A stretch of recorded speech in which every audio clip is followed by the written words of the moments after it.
Hey, it's your bro, True Jew, tapping in with y'all. What it do? Shabbat Shalom. How's everybody doing? I hope everybody is holding on strong. We got a lot going on. That's right. I hope everybody holding on strong because we got a lot going on. Um, this is actually a discussion I want to have that's a long time in the making, in the context of this channel, and just testing out the waters, testing the temperature, and just seeing, where we at in the land, right? Yo, my brother D Warner. I hope you're doing well, family. Thank you for tapping in with me. I hope you found that purpose you were searching for, brother. I hope you found that purpose you were searching for and got confirmed in that purpose. I truly do. I truly do. Because now more than ever, we have to be firm in the direction we going. Revelations was my last chapter, and it was dope. For sure, for sure. That's good to hear, brother, because a lot of folks avoid Revelation. A lot of folks avoid that book. A lot of folks avoid that book. I got a funny story about that. When I first got my first Bible, I was like, I want to say just turned 5 years old. I think my mom had it for me when I was about 4, but I just started reading, when I was 5. And I'm thinking the book is like a normal book. I'm thinking it's like a normal book. You got the beginning, you got the end, and you know how we are when we curious children. We want to see how the end work. We want to see what happens in the end. Forget all that other stuff. Let's just go to the end of the book, right? So I went to the end of the book thinking that Adam and Eve was still gonna be at the end of the book. Man, I got to that book of Revelations, bro. Let me tell you. I got to around Revelation 6 or Revelation 8 talking about the moon turning to blood and the sun darkening and the sun going black and darkening. I said, what in the world is this? And I ain't know what was going on. But that was my introduction, bro, into Revelation. And I was always, a child that was interested in things like, occult. And occult simply mean hidden. Don't let nobody fool you. Yeah, it shook me a little bit, but I was ready for it. It actually made me keep on reading it. You know what I'm saying? So I was one of those children real early going to school talking about, man, we gotta watch out for the mark 666 and all that. Be like, what you talking about, bro? Yeah, I've been I've been dealing with it for the longest, but I look at that as to say the Most High was just preparing me real early for the more difficult things to accept and the more things that people might call scary, things that people just want to avoid, like an ostrich putting his head into the sand. You know what I mean? There's trouble all around the ostrich, but the ostrich want to sink his head into the sand and try to avoid those things. And I guess that's pretty cool, bruh. Well, I know it's cool that you in that book like that. But in the context of this particular message that's been placed on my heart, it's really cool too. And that goes into what I wanted to talk about. Paul, previously known as Saul or Shaul, been placed on my heart lately. And primarily because I keep on getting the confirmation that many people are still in this mindset of picking and choosing what they want to read from the Bible and standing on that particular thing while ignoring other aspects of the Bible. I keep seeing individuals in the conscious community or so-called conscious community referencing certain parts of the Bible, but then leaving the rest of it alone. Pulling what they want from it to prove their point or to establish a point that they have, and then mixing it up with their own conjecture or standpoints or ideas that uh, are more far-reaching, okay? A little more far-reaching. They might consider these things to be new age ideas. When I look at that term new age, though, um, it's interesting because the primary goal I feel for the new age is to get people away from biblical truth. And when I say people, I'm primarily talking about Israelites, and I'm talking about those individuals who still want to cleave on to the house of Israel. Okay, we always have to remember that the main reason that confusion is so prevalent when reading the Bible is because those who the scriptures were meant for are still in a state of confusion and dumbfounded. Okay, until our people wake up to the truth of who we are as a whole, we will continue to be confused. We will continue to not know who we are.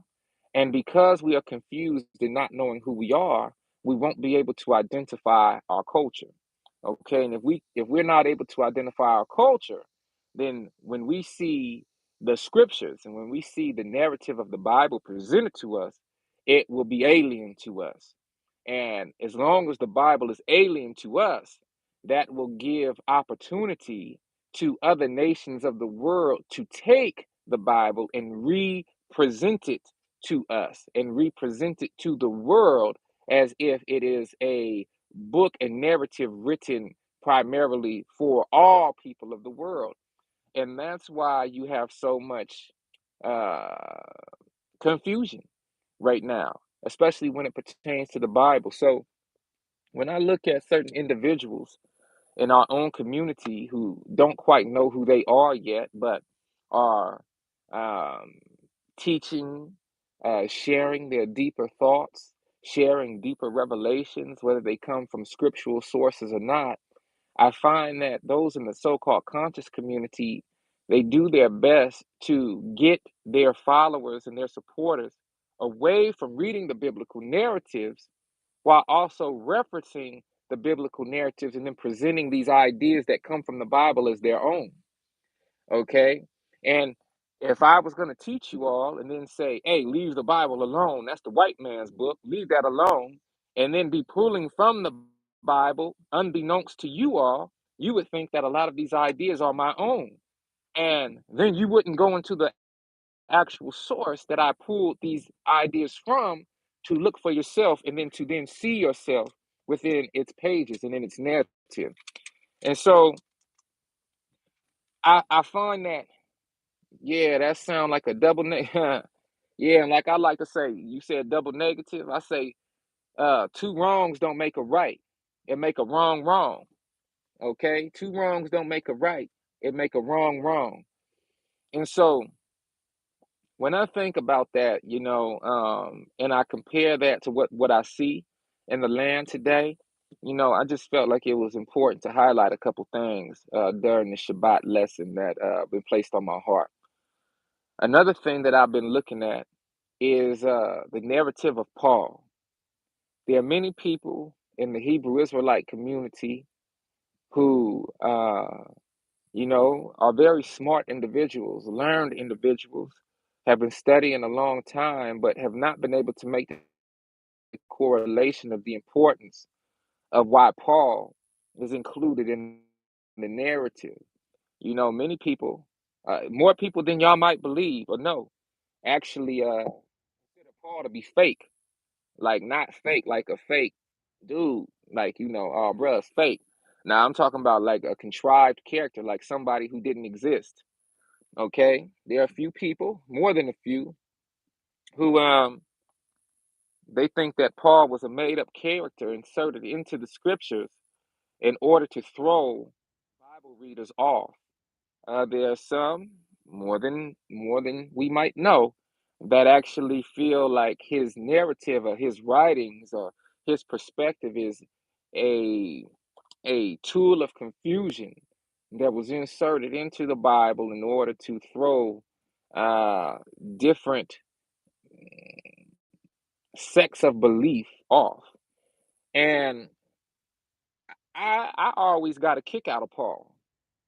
Paul was actually one of the first books, first writers that I actually was led to, especially back in 2007, when I first got into the scriptures very heavy for myself, outside of the church, outside of my mama telling me I need to go to church, outside of the pastor telling me what I need to do and this and that, and me really in it for myself.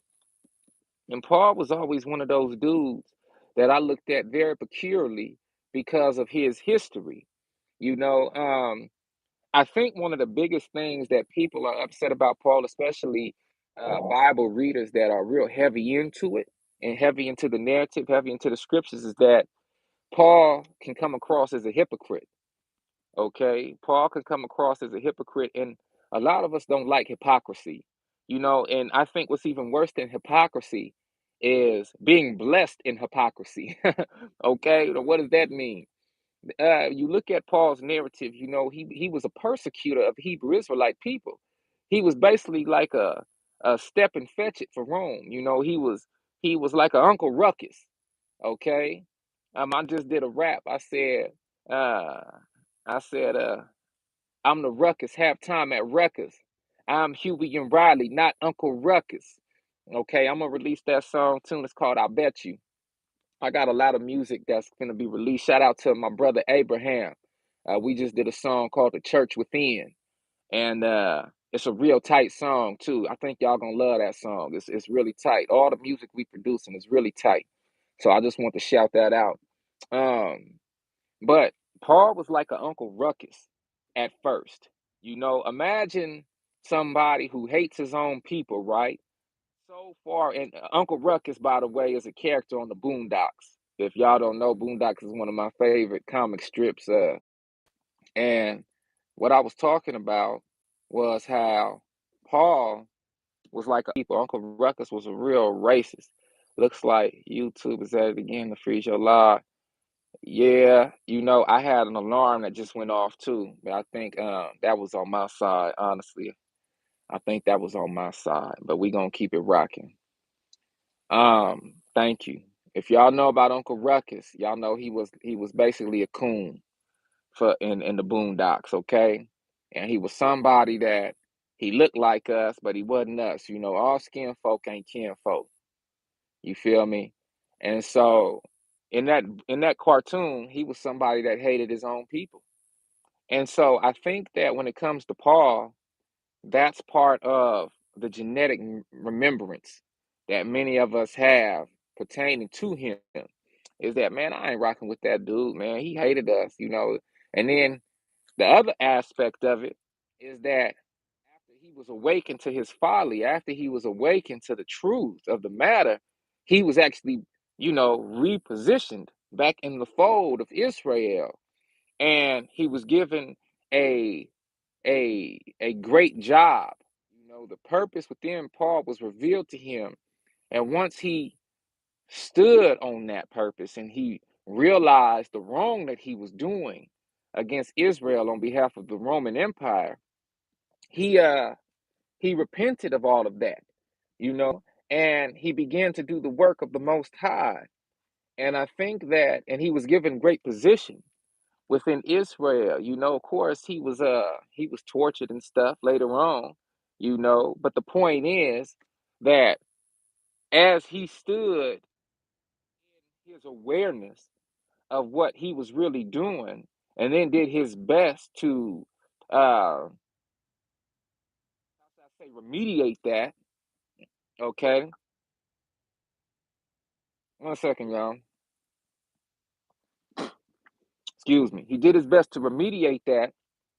That's when he began to do the real work of the Most High.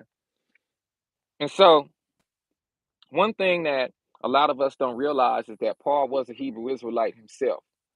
Okay. He was an Israelite himself, and he was of the tribe of Benjamin. Now, I know a lot of us are familiar with him having his name changed from Shaul to Paul. Okay. Now, what I found to be interesting about that is that we have another Saul in the Bible that is introduced to us in First Samuel. Okay. And that Shaul, he was a young man of the tribe of Benjamin as well. His father's name was Kish, and um, he was a very lowly brother in that he didn't feel as though he, had anything special about him going on. But he was chosen by the Most High in order to lead Israel, in order to be the first king of Israel. And we read about that in the book of First Samuel. Okay, but I wanted to touch on this whole idea some more about not using the whole Bible. Okay, when we pick and choose what aspects of the Bible we want to read, and we're confused about the entire biblical narrative, and we stand on one point without extrapolating on other points, what we end up doing is falling, actually, in my opinion, falling deeper in confusion because we're not comparing scripture with scripture, and we're not allowing ourselves to see a broader picture of the narrative presented to us through its pages. So, how do we fix that? I think it has to do with a lot of patience. We also have to know how to read between, and we have to learn how to read in between the lines, as we like to say. Okay, there's certain elements where, we have to remember, first of all, before we were removed from our kingdom, before we were removed from the northern kingdom of Israel and the southern kingdom of Judah, we have to remember that we always had priests, we always had high priests, we always had individuals that were in position to help us through our confusion as we had questions pertaining to the law. Okay.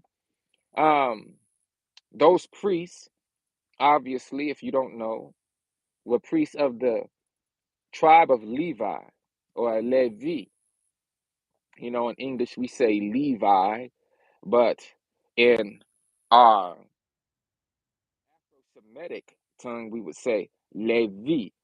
Okay, if that's the letters we were choosing to use. So when we look at where we come from, a lot of us weren't privy to the pages of the scriptures and to the scrolls anyway. Okay, because to the layman or the normal guy, these concepts would have been complex. I'm not going to say confusing. I would rather say complex. And if someone wasn't adept to learning and going through the proper protocols to uh, be introduced to the scrolls, to be introduced to the contextual foundations of the scrolls, then you probably wouldn't know exactly what was being said in the proper context, and that's where the Levitical priesthood stepped in. Okay, that's why the Levitical priesthood or the Levites, they wouldn't do the farming, they wouldn't do the agriculture, they wouldn't do the cattle rearing, they wouldn't do the shepherding, because they had to spend all day long studying the scrolls and teaching and learning for themselves what the Most High was translating to us through the written element of the Most High's word. This is why the Levitical priesthood would receive a tenth of all the crops, of all the cattle, of all of the fruits, of all of the grains, because those tithes, the Levites stay afloat physically. They help the Levites feed themselves, clothe themselves. Okay, because the study of the scrolls was that important for the children of Israel.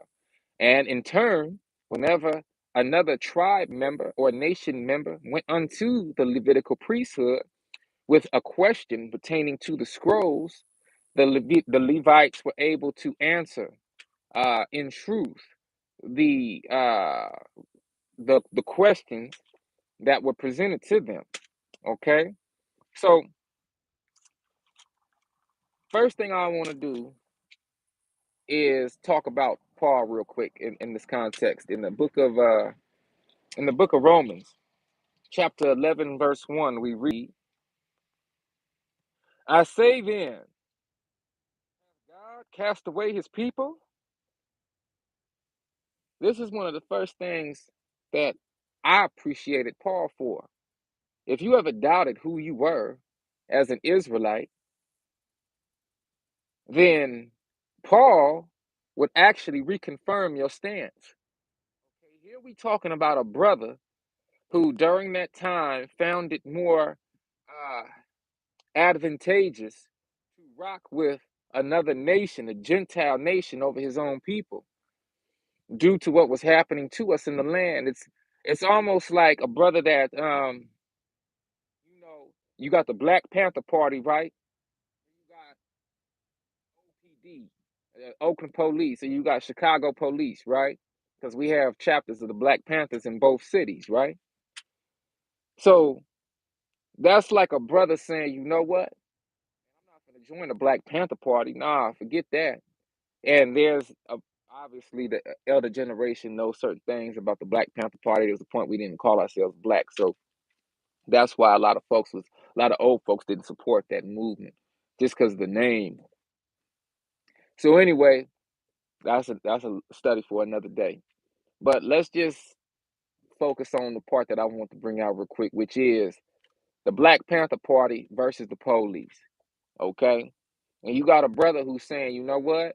I'm not finna rock with my people. I'm not finna rock with the Black Panther Party. Instead, I'm finna go rock with the police. You know, the police got the funding. The police is official with the government versus this entity called the Black Panther Party, which the government is attacking. And it's been like that with our people ever since we were removed from our kingdom. Okay, ever since we were uh, making decisions to be disobedient. And disobedience is basically removing ourselves from the law, statutes, and commands, requests of the Most High as given to the children of Israel. Okay. And this is where it gets so tricky, because if we don't know who we are, then why would I pick this book up, which is in the form of books and pages, originally scrolls, but why would I pick up the scrolls? Why would I pick up the book if I don't know who I am, and that book has been represented back to me by the enemy of my people? Okay? So it's about humility. Why? Why is humility so important? Because first we have to take accountability, and we have to say, wow, so you mean to tell me that I'm an Israelite, and according to this narrative, these words, these scrolls, these books, these pages was given to my people first? Dang, so you mean to tell me they was given to my people first, and then my folks was like, nah, we don't really want to deal with it, even though this whole entire narrative is about us? Dang, so first of all, I got to get back to square one. It's kind of like going on a trip, right? And you think you're going to Niagara Falls. You on the road, but the whole time you on the road, you make a wrong turn, and now you headed down to Florida, or you headed to North Carolina, right? By the time you get to Georgia, you realize, man, oh man, we in Georgia. I thought we was headed the other way toward Niagara Falls. And so there's something that have to take place. You either humble yourself and admit the wrong turn that you made and start backtracking to go back to where you need to be, or you say, well, forget that. I ain't wrong. I didn't make no wrong turn. I'm gonna keep on going. And you keep on going, heading into Florida, right? And then you don't never hit no waterfalls, and you just in Florida, right? So the thing about it is, that's what our people have to do. We have to humble ourselves to recognize that, hey, I was wrong about what I thought. And I need to go back to square one and reestablish myself in the truth, right? And that is like the total context of Paul's story to me. Somebody recognizing, whoa, whoa, I was wrong. And now I have to go back to square one in order to get right. Okay. And when you study Paul's writings and you study him, you can begin to see that, well, here's a dude who definitely at first didn't want to humble himself. He was a killer. He was persecuting his own people. Like I said, real Uncle Ruckus type spirit. And it wasn't until he was awakened to who he was in the full context of who he was, the importance of who he was, and why who he was mattered, that it began mattering to him that he needed to make a change in his life. But another reason folks are mad at Paul is because in his hypocrisy, while he was persecuting his own, he then went after he woke up and he began preaching to other nations. he began preaching to other nations and within other nations. And many of the people that he spoke to in these other nations were of his own flesh and blood, but he seemed to put an emphasis on waking up the Gentile nations, right? Now, the reason that this is so prominent throughout his writings and throughout his particular section of the narrative is because Paul is a ambassador, representative of the new covenant that was established through a Mashiach, through Yahshua. And this is another reason that people don't like Paul, because he is in league with Yahshua. And there are many people who don't like Yahshua, who hate Yahshua, Hamashiach, because Yahshua Mashiach came to represent the new covenant, okay?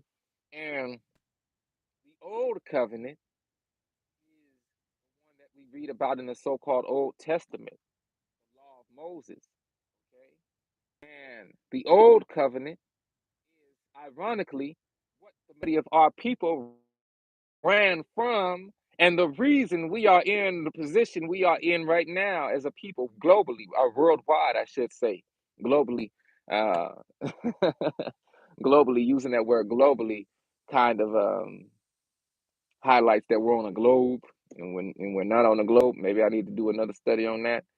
But nonetheless, worldwide, from the four corners of the world, our people have been scattered due to the fact that we didn't want to cleave unto the old covenant. And a new covenant had to be established. And I'll get to that. You know, we read about that new covenant in Jeremiah 31. We also read about that new covenant in Hebrews 8. I'm going to talk about that. But let's get to Paul real quick.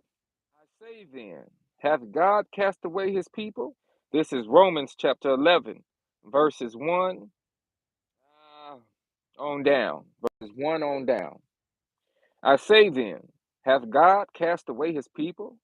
God forbid, for I also am an Israelite, of the seed of Abraham, of the tribe of Benjamin. You see, so right there, we are seeing that Paul is one of us. Paul is of the seed of Abraham. He is an Israelite, meaning he is a child of Jacob, and he is also a child of the tribe of Benjamin. Okay? Now, what I found interesting about that before I go on is that we know Paul's name was Saul, but it was changed to Paul. There's another Saul or Shaul in the Bible. Let's go over to 1 Samuel real quick. Let me go on and pull this up real quick if you don't mind. Excuse me. I want to go to 1 Samuel chapter 9, verse 1 and 2. You know, as always, I hope that y'all have your notes, you have your Bible open.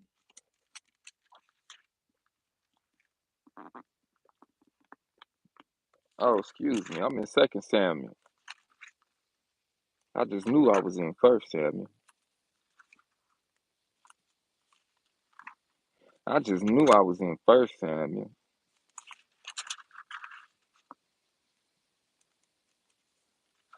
All right. 1 Samuel chapter 9, verse 1 and 2. Now there was a man of Benjamin, whose name was Kish, the son of Abiel, the son of Zeror, son of Bekorah, the son of Aphiah, a Benjamite, a mighty man of power. And he had a son, whose name was Shaul, a choice young man, and a goodly. And there was not among the children of Israel a goodlier person than he. From his shoulders and upward, he was higher than any of the people. Now, when we look at this Shaul of the tribe of Benjamin was eventually called to be the first king of Israel, because the Israelite people at the time, our ancestors and ancestresses, they wanted to be like other nations where they had a king ruling over them. The Most High was trying to get them to see the folly in that they didn't need a king. We didn't need a king over us. But the Most High said, you know what? Okay, I'm going to put y'all a king. I'm going to get y'all a king. But he's going to be someone who is of the lowliest of your people. You know, side note to that, Most High chose Shaul as king. And the first thing the people said was, how he going to be the king of us? He come from the poorest family in Benjamin. Out of the tribe of Benjamin, you couldn't get us a richer brother. Why you have to get this brother? He ain't even really got nothing. He from a poor family in the tribe. What in the world is this? So now you give us a king, but he ain't good enough to our standards. Look, even Saul himself was asking, wait a second. I got chose. 1 Samuel chapter 9,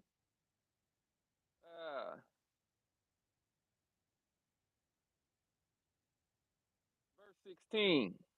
No, let's start at verse 15. Now the Most High had told Samuel in his ear a day before Saul came, saying, in context, Saul was asked by his father to go find some donkeys that was gone, that ran away. So Saul and one of his folks went out throughout the land to find these donkeys and couldn't find them. So they was like, you know what? We almost at our wits' end. Our food is running low. Let's see if we could go to a seer, aka a prophet, and let's see if that prophet could help us locate our donkeys. Because if we around here too much longer, our father is gonna think that something happened to us, and that's gonna worry our father more than the donkeys being gone. Saul didn't know that the Most High spoke to Samuel and told Samuel that a young brother was going to come up to him one day soon, and that young brother was going to be Saul. And Saul is who the Most High chose to be king of Israel. Saul don't know this yet, but Samuel do. So this is the context that we read in chapter 9 of 1 Samuel, starting at verse 15. Now the Most High told Samuel in his ear a day before Saul came, saying, tomorrow, about this time, I will send thee a man out of the land of Benjamin, and thou shalt anoint him to be captain over my people Israel, that he may save my people out of the hand of the Philistines. For I have looked upon my people because their cry is come unto me. And when Samuel saw Saul, the Most High said unto him, behold, the man whom I spake to thee of, this same shall reign over my people. Saul drew near to Samuel in the gate and said, tell me, I pray thee, where the seer's house is. And Samuel answered Saul and said, I am the seer. Go up before me unto the high place, for you shall eat with me today, and tomorrow I will let thee go, and will tell thee all that is in thine heart. And as for the asses, the donkeys, that were lost 3 days ago, don't set your mind on them, for they are found. And on whom is all the desire of Israel? It is not on thee, and on all thy father's house. Is it not on thee, and all thy father's house? Excuse me. Saul answered and said, am not I a Benjamite, the smallest of the tribes of Israel, and my family the least of all the families of the tribe of Benjamin? Wherefore then speakest thou so to me? And Samuel took Saul and his servant and brought them into the parlor and made them sit in the chiefest place among them that were bidden, which were about 30 persons. So you see right there, Samuel himself took Saul into the best place and sat him down and was going to feed him of the best food that was set aside to introduce and initiate Saul into his eventual kingship. But up until that point, Saul was very humble. You know, he didn't know why he was being treated this way. That's why he said, am I not a Benjamite of the smallest of the tribes of Israel? See, you got to remember when Benjamin received its allotment of land from Moses, Benjamin was of the smallest allotment. Ooh, that's a beautiful bird right there. Wow. All praises to the Most High. That's a big white crane, a white egret. something that's called an egret. Beautiful bird. Just flew right in front of me while I was talking. Excuse me, y'all. I seen it though. And so Benjamin was the smallest tribe. And so therefore they had the smallest allotment, the smallest camp. And so one of the smallest camps, okay? And this it disturbed Saul. Okay? He was chosen to be the king. So now what does that have to do with Saul in the new covenant, the New Testament, aka Paul? Well, both of these individuals come from the same tribe, albeit at different time frames. They both come from the same tribe. The difference is the level of humility instilled in the former or the first Saul early on in life versus the humility established in the latter Saul or the last Saul later in life. Okay, in other words, the first Saul began very humble and ended up being wild with it, right? After being the king of Israel for some years, that Saul started getting a little wild with it. But he started off humble. Whereas the last Saul, he started off wild with it and then began and moved into humility. So, excuse me, I feel a sneeze coming.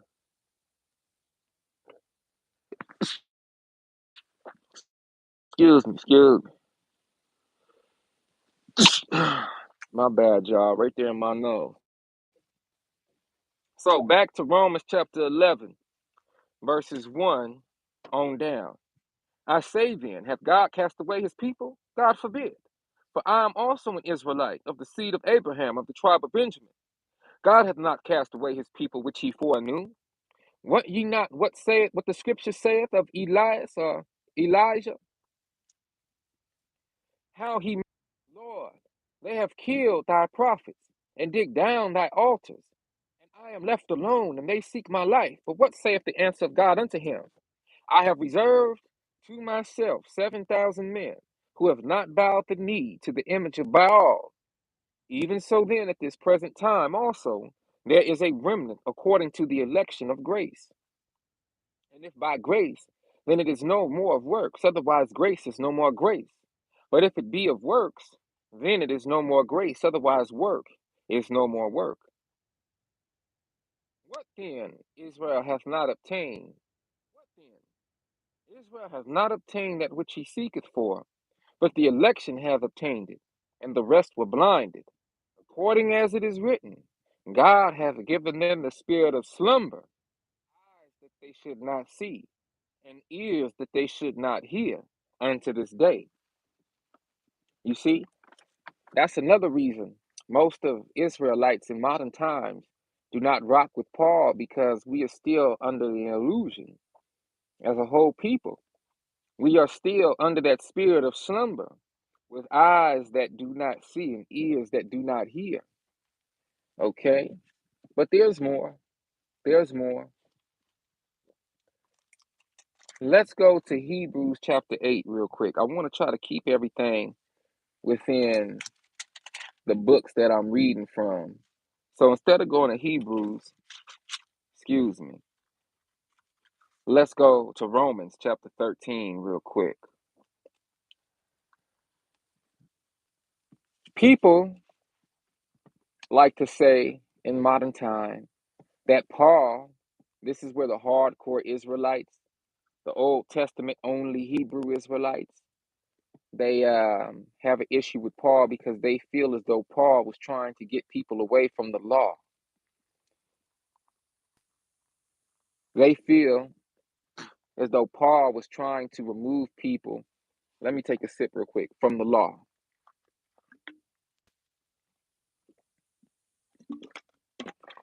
Excuse me, y'all. But Paul wasn't doing that at all. This is where some say he was confusing. Paul wasn't doing that at all. What Paul was trying to get people to understand is that we still have to honor the law, the statutes and commands, because those are the ordinances, okay, the bylaws, the rules, the regulations of the Hebrew Israelite community and nation as a whole. Okay. But what Paul was trying to get individuals in the Hebrew Israelite people to get is that previously in the old covenant, it was the keeping of the law, statutes, and commands that would get us saved, that would keep us from trouble, that would keep us protected in the hedge of protection from the Most High around our kingdoms. Okay. But when our people, our ancestors and ancestresses, primarily our ancestors leading the rest of us to a certain place away from the Most High, decided to do that, the first covenant became null and void. Okay. And this is what Paul was trying to get people to understand, our people, our Israelite people. And because the first covenant became null and void, other nations of the world began to look at the Most High in contempt. Basically saying, how you gonna choose them people as being your people on earth? And you ain't choose us, and we more willing to listen to you than even your own people. I'm not even no Israelite. I'm a German. I'm a son of Ashkenaz, or I'm a son of Japheth, or I'm a son of Kim. We rock you more than your own people is.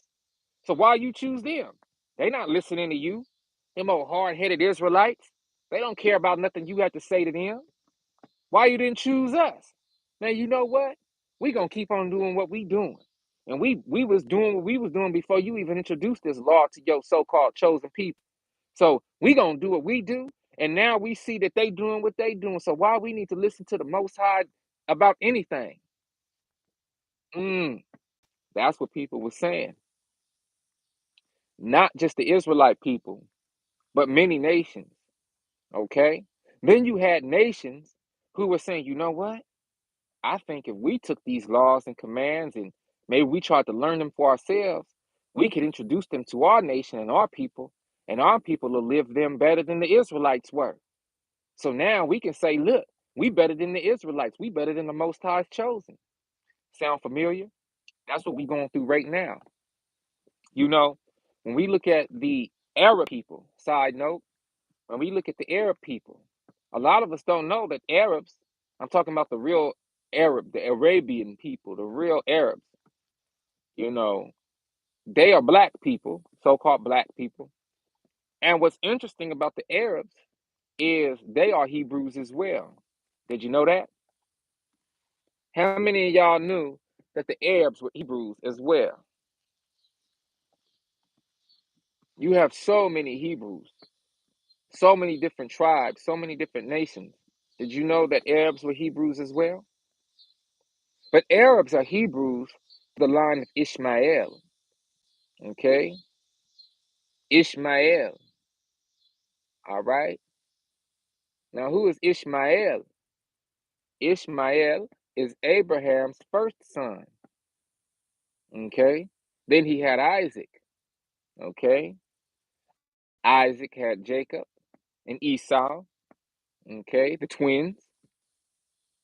But Jacob was chosen, and Jacob's children were chosen to be the representatives of the Most High and the Most High statutes and commands on this earth, aka the children of Israel, because Jacob's name was changed, right?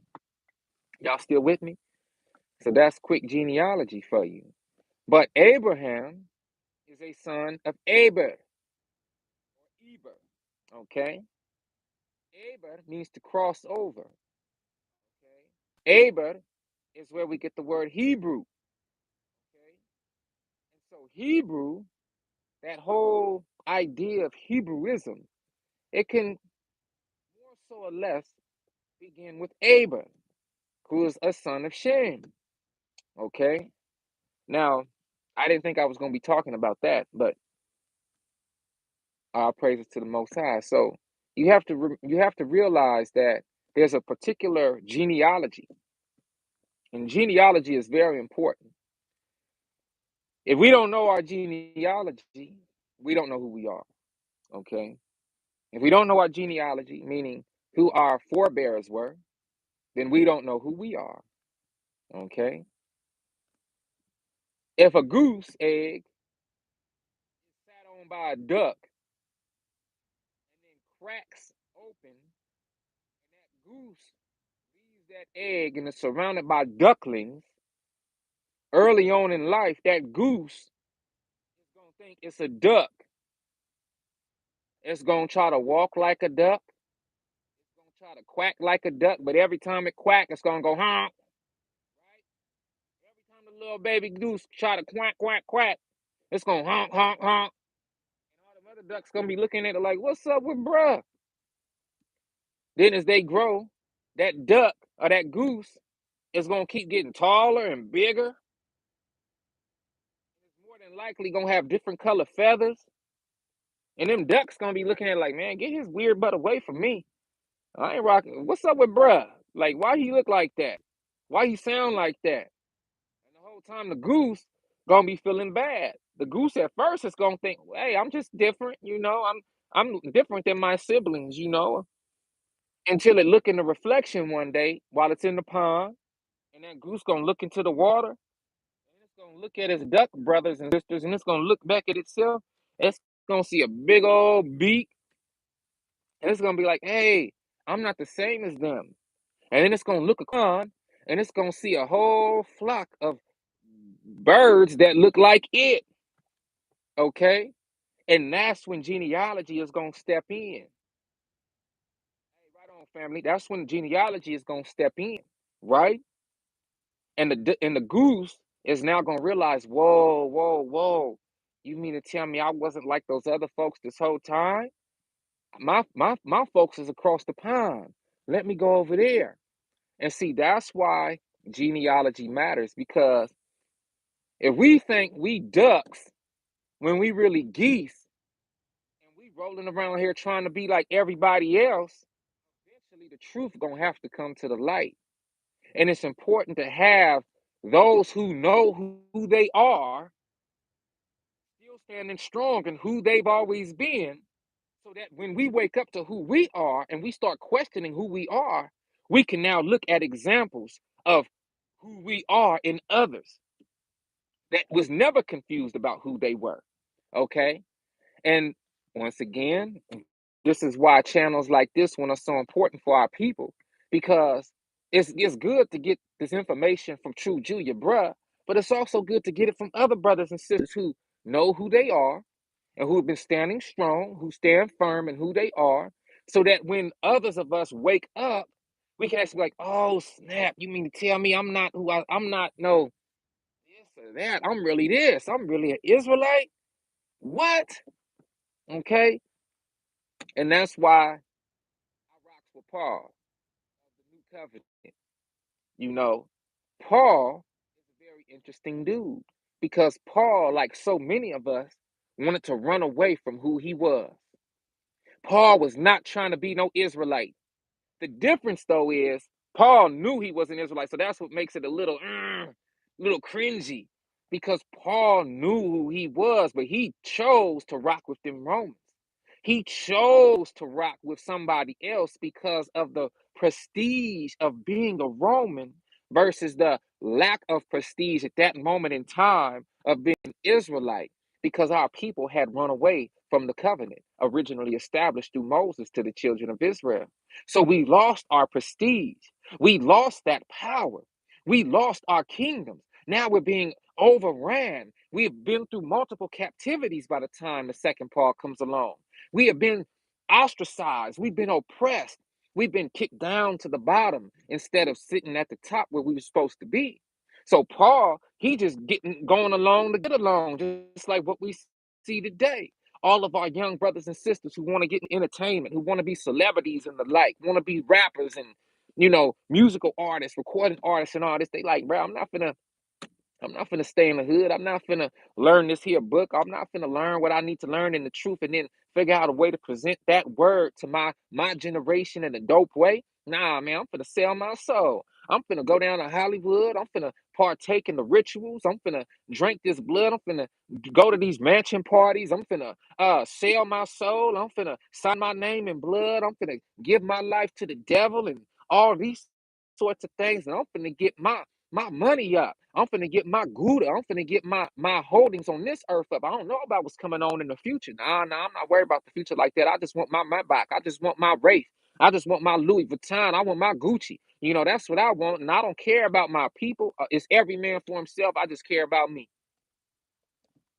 Sound familiar? And if it don't sound familiar, take what I just said and apply it to what you see. And you'll see, whoa, that sound like what I'm seeing. Okay. And that's what Paul was on. Okay. So imagine first person just popped in my head, y'all. NBA young boy. Bless him. Bless him. Bless that brother. I hope he is woken up. I hope he coming to the truth. So I'm speaking on him. Didn't know I was going to speak on him. But let's take an NBA young boy or the baby or somebody like that.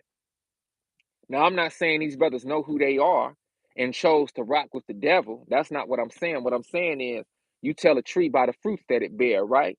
And these brothers are of our people, whether they know it or not. And so, as they have done these things to initiate themselves into the devil's system, into the devil's industry of music, of secular music, what we see is a lot of actions that would showcase of the spirit that they choose to harbor within themselves, right?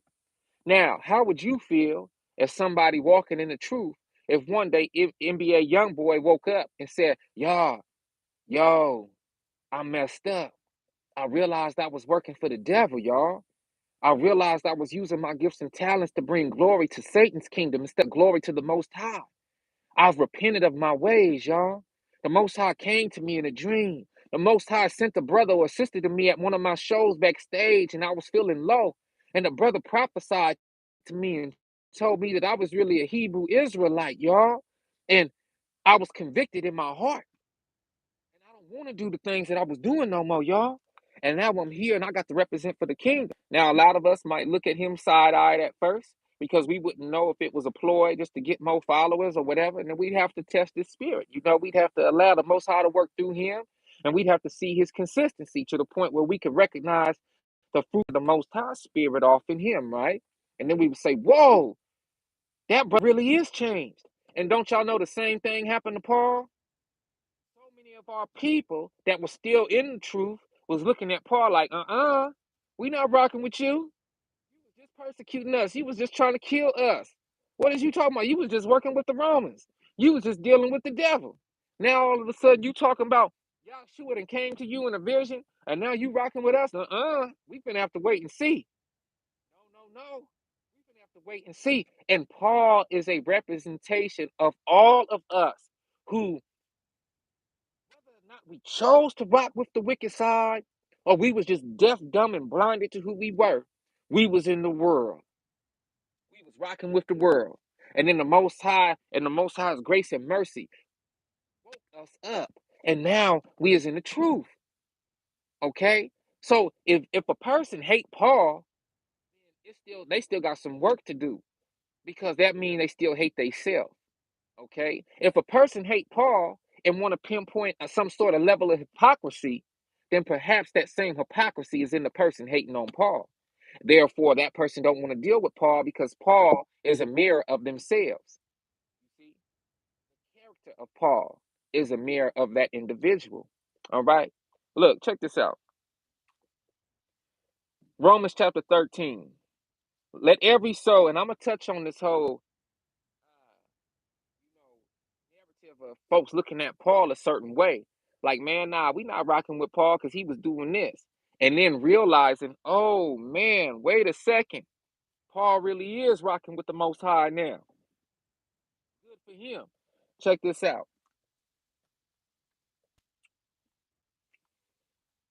Love the fulfilling of the law.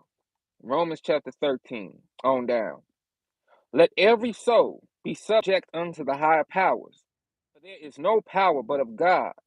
The powers that be are ordained of God. Whosoever therefore resisteth the power, resisteth the ordinance of God. Okay, remember I was talking about ordinances? And remember I was talking about the rules, the statutes, the laws, the commands given from the Most High, right? Not only are these powers, not only are those laws, statutes, and commands those revelatory ordinances that was given to the children of Israel to establish the power of the Most High in us while we are in this physical place. But there are also powers, elementals, elements, principalities, both seen and unseen, which are ordained by the Most High as well. And the children of Israel were given command and ambassadorship over those as well. Just think about Moses being able to part the Red Sea, for instance, or being able to turn his staff into a snake, having these mystical powers bestowed unto him in order to present and highlight the power of the Most High, right? Verse 3 of Romans chapter 13. Let's go back to verse 2. And they that resist shall receive to themselves damnation. 3. For rulers are not a terror to good works, but to the evil.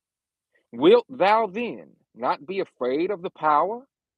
Do that which is good, and thou shalt have praise of the same. For he is the minister of God to thee for good. But if thou do that which is evil, be afraid, for he beareth not the sword in vain. For he is the minister of God, a revenger to execute wrath upon him that doeth evil.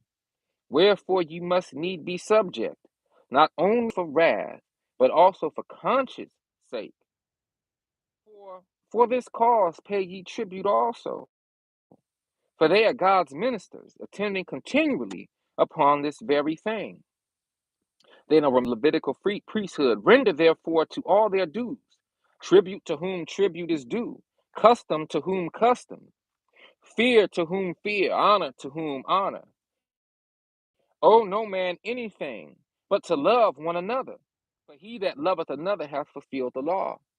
Then we get still into the Levitical priesthood, highlighting the fact that Paul was not telling anybody to leave the law. For this, thou shalt not commit adultery, thou shalt not kill, thou shalt not steal, thou shalt not bear false witness, thou shalt not covet. And if there be any other commandment, it is briefly comprehended in this saying, namely, thou shalt love thy neighbor as thyself. The commandments are referenced in Exodus chapter 20, verses 1 through 17. You see, so Paul was doing his best to highlight the old covenant, okay? Whenever you have a covenant, especially dealing with the Most High, from what I've been able to ascertain in my studies, is that the original covenant is a foundation, okay? The original foundation. The new covenant is an amendment on the old, okay? And this is what people don't understand. The old covenant is the foundation, okay? Think of contract, because that's what it essentially was. Think of a contract, y'all. And then take that contract, and over the years, communities grow, ideas grow, mature, people change over time. There are people added and people taken away from the community. Context increases, the ideas broaden. Sometimes there are new ideas injected into a community, which calls for what we would say today an emendation. Okay, an emendation. Like for instance, if there was a part of the community that all wore size 9 shoes, for instance, because everyone born up until that point wore the size shoe 9, right? And a size 9 shoe. And then one day, a new generation was born where everybody started wearing size 12 shoes, right? That whole generation. But previously, the shoemakers only made size 9 shoes because that's the only shoe that needed to be made. Now, 25, 30, 40, 50 years later, there's a new generation that's grown a little taller, whose foot then got a little longer. Now they wear size 12 shoes. Well, the shoemakers of old have to make new shoes, okay? Because no one of the new generation could fit inside of that size 9, okay? Now there's size 12s that need to be made. Does that mean that the shoemakers are still only going to make size 9s and that's all that they make? No. The shoemakers are going to amend their tools. The shoemakers are going to amend the leather and all of the what are those called, molds that the original shoes were made from, the size 9, and they're going to now make molds for size 12 so that size 12 shoes can be made. It doesn't take away from the original size 9 mold, except that adds a couple inches to the size 9 mold in order to start making size 12. The original still stands, but now there's a need for a new version or an increase in the old version. And that's the first time I used that analogy, y'all. So it was kind of choppy, bear with me. But the point is, there was an emendation that needed to be made. And that's what the new covenant details. You see, once our forefathers and foremothers ran away from the old covenant, that removed us from our regalness, not genetically, but it removed us from the presentation of regalness.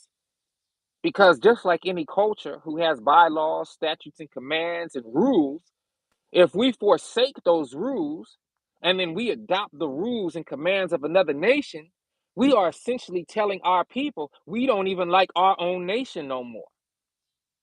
If we stop everything we doing to go join the Chinese people, but we're foreigners to China, Chinese folks is gonna look at us strange, like, why is y'all trying to rock with us, first of all? But if you do want to rock with us, then y'all got to be at the back. Y'all got to be at the bottom. You don't think you finna come rule China. We still respect our rules and regulations. Y'all the one who gave up y'all stuff, but y'all want to come and rock with us? All right, I guess. But don't think that y'all finna be no emperors or nothing like that. Y'all got to stay at the bottom. And that's where our people are today. Because we were at the top when it came to our own rules and regulations. That's like you have an organization, let's say a nonprofit organization, right? And you have your organization of rules and bylaws. You get to do what you want in your organization. But as soon as you forsake your own organization and you want to join the YMCA or you want to join 700 Club or something, now you got to join their organization and deal with their bylaws. If you don't like their bylaws, their rules and regulations, you don't want to be at the bottom of their system, well, then you go back and you go back to your regulations and your system and you be at the top again. Well, this is where our foreparents really messed up. They was basically saying, hey, these rules and regulations, they too much for us. We don't want to deal with it. We like what we see in the other nations do. So we just gonna rock with the other nations. So be it. Well, the other nations was then used to enslave us. The other nations was then used to get at us. The other nations was then used to use us for their own good and not for the good of the Most High. Now, I say it's kind of cringy because honestly, it was to the good of the Most High. Why? Because as we was put in enslavement, scattered across the four corners of the world, the Most High knew that one day we would be awakened, and once we was awakened, we would be in position. We in position now. Okay, we done been scattered across the four corners of the world. You be hard pressed to go any place on this planet without bumping into the Israelite because of that enslavement process that took place in our scatterment across the whole planet. And now, as we begin to wake up, we are prophesying and professing the word of truth in those corners of the world. Okay, so it did work to the good of the Most High, but at first it seemed like what is going on, right? So check this out. Once again, Paul never told us to leave the law alone. Paul never told us to run away from the law, statutes, or commands.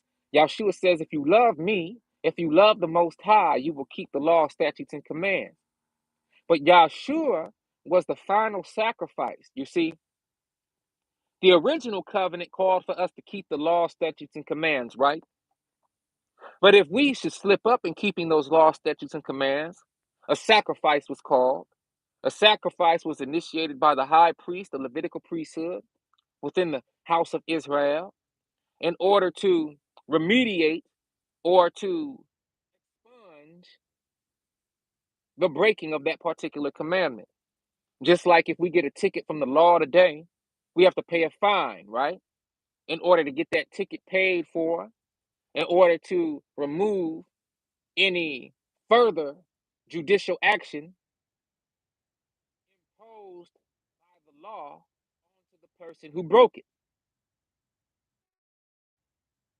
Well, in our forefather and foremothers' time, if we broke the law, there was no police that was going to come and write us a ticket and say, hey, you got to pay a fine of $250 or whatever the fine was. At that time, we had to bring doves or birds or chickens or lambs or goats or cows to the priesthood, depending on the severity of the law that was broken. The priest would take that animal and then kill it and remove its blood, part of the blood sacrifice, okay?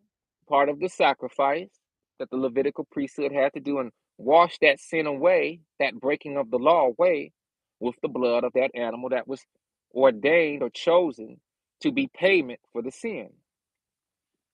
That was the old covenant. The new covenant says we still have to deal with the law.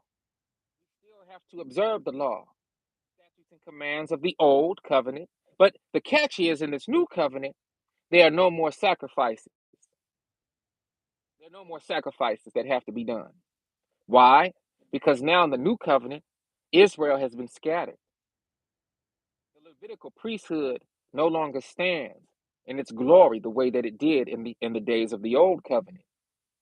So there's a new sacrifice, the lamb slain from the foundation of the world, meaning Yahshua, already preordained and predestined to come at a certain time into this plane to serve as the sacrifice for the children of Israel to establish the new covenant. Now, this is where folks get upset. This is where folks pitch a hissy fit. Because that new covenant removed the sacrifices and established one sacrifice to cover all sin, all breaking of the commands, statutes, and laws, if those commands, statutes, and laws should be broken. Okay? That's one. Two, the new covenant now includes, the old covenant was exclusionary, meaning that you could only be Israelites by blood if you were to observe the old covenant, because the old covenant had everything to do with the nation of Israel and the nation of Israel alone, because the nation of Israel was supposed to be set apart from the other nations of the world. But our forefathers and foremothers was like, no, we still want to be a part of the world. We don't want to be set apart. We want the blessings of being set apart, but we want the actions of the other nations. So which one is it? Do we want the blessings of the Most High as being set apart? Or do we want to continue to party and parlay with the nations of the world? Which one is it? Well, most of our people had a hard time with this. So what the Most High do? The Most High basically said, look, all right, this is how it's going to be. Well, we're going to have to get a new covenant written. We're going to have to get a new covenant established. What is that new covenant, y'all? First of all, it has to deal with not dealing with any sacrifices, continual sacrifices. One sacrifice covers the multitude of sins. That sacrifice is Yahshua, right? Then Paul comes along and he begins to speak inclusionary. This is what makes folks mad at him. How you going to be a Hebrew Israelite of the tribe of Benjamin, but you up here now going back into the world, telling the other nations of the world that they have an opportunity to be saved under Yahshua HaMashiach as long as they join to the Hebrew Israelite people and as long as they establish themselves under the new covenant. Oh, Paul, we don't like that. Oh, but you don't get to choose, brother. See, when you had an opportunity to rock with the Most High exclusively back in the day when our fathers got the law, but you didn't want to. So now the Most High, like, you know what? My own people was out here tripping. So you know what? During that time, you had other nations that was like, hey, I see the value in these laws, statutes, and commands. So what, are they supposed to be excluded because they saw the value when you didn't? No. They were showing themselves to be loyal to me, talking like the Most High. So the Most High said, you know what? I'm going to start a new covenant. And I'm going to let them join too if they want to. Yes, they won't be by blood. They'll be considered like the strangers from back in the day who found themselves within the borders of the Hebrew Israelite camps and people. And we'll bring them on in. And as long as they honor the law, statutes, and commands, then they can join the flock as well. Oh, people don't like that though. But that's what the new covenant establishes. Look, the new covenant also establishes something else. Let's go into the book of Galatians real quick.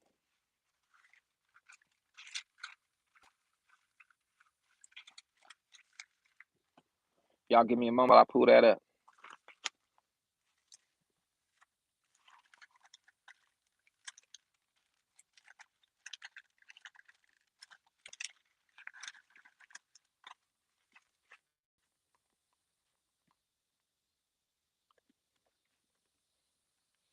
All right. Now this is Galatians chapter 1.